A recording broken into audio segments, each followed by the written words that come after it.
Hello everyone, good morning. Welcome back to Missing Kitchen. আৰু আজি আপোনালোকক কি বনাই দেখুৱাম জানেনে? গৰৈ মাছৰ পুৰা পিটিকাটো দেৰি নকৰি ভিডিওটো আৰম্ভ কৰোঁ বলক।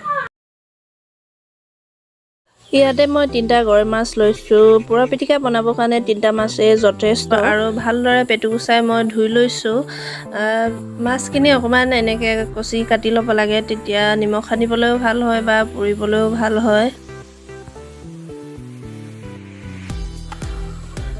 এইখনটো চাগে সবৰ ঘৰতে থাকে, ফুটপাততো পাব আৰু হৰেকমালতো পায়।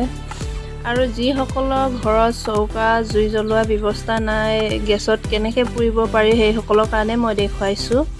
আৰু মাছত মই নিমখ অকণমান সানি লৈছোঁ।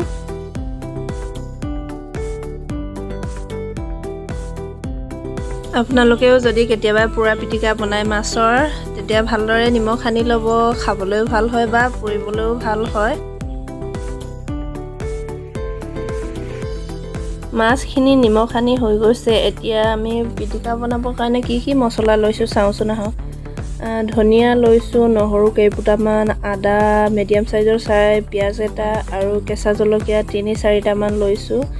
এতিয়া পিঁয়াজখিনি আমি এনেকৈ সৰু সৰুকৈ কাটি ল'ম। আপোনালোকে পাতলাকৈ দীঘলকৈও কাটিব পাৰে, তেতিয়াও খাবলৈ ভাল হয়। তো মই এনেকৈ সৰু সৰুকৈ কাটি লৈছোঁ গোটেইখিনি।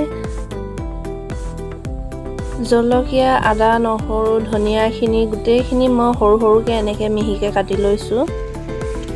তেতিয়া পিটিকাত গুৰিকৈ দিলে মানে খাবলৈ ভাল হয়, মিহিকৈ পিটিকিবলৈও ভাল হয়।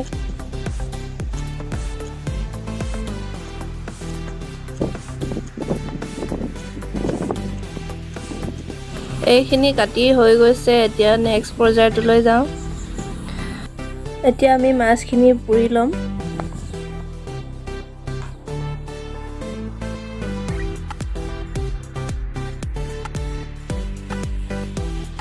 এতিয়া মই গেছৰ ফ্লেমটো অন কৰি দিছোঁ।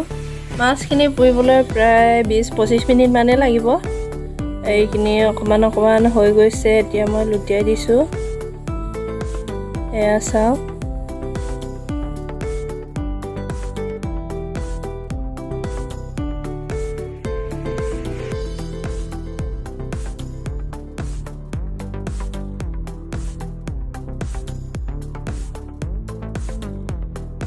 মাছখিনি সিজি গ'ল। এতিয়া মই ছাইখিনি গুচাই লৈ ভালদৰে কাঁইটকেইটা আঁতৰাই লৈছোঁ।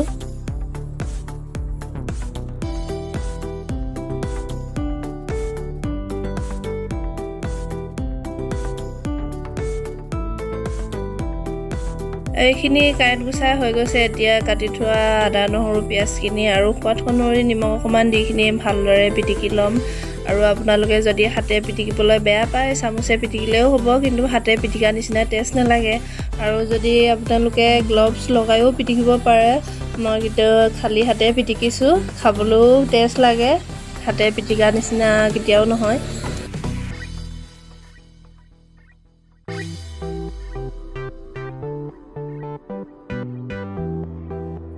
এয়া চাওক, গৰৈ মাছৰ পুৰা পিটিকা হৈ গৈছে। এতিয়া আপোনালোকে গৰম গৰম ভাত লওক, দালি লওক, ভাজি লওক আৰু টেষ্ট লগাই খাওক। আৰু আপোনালোকে বনাই নিশ্চয় খাই চাব। কেনেকুৱা লাগিলে কমেণ্ট কৰি জনাব। আৰু আমাৰ ভিডিঅ'টো কেনেকুৱা লাগিলে কমেণ্ট কৰি জনাব। লাইক শ্বেয়াৰ কৰি দিব আৰু ছাবস্ক্ৰাইব কৰি বেল আইকনটোও দবাই দিব। তো আজিলৈ ইমানতে, আকৌ এটা নতুন ৰেচিপি লগ পাম। তেতিয়ালৈকে বাই বাই।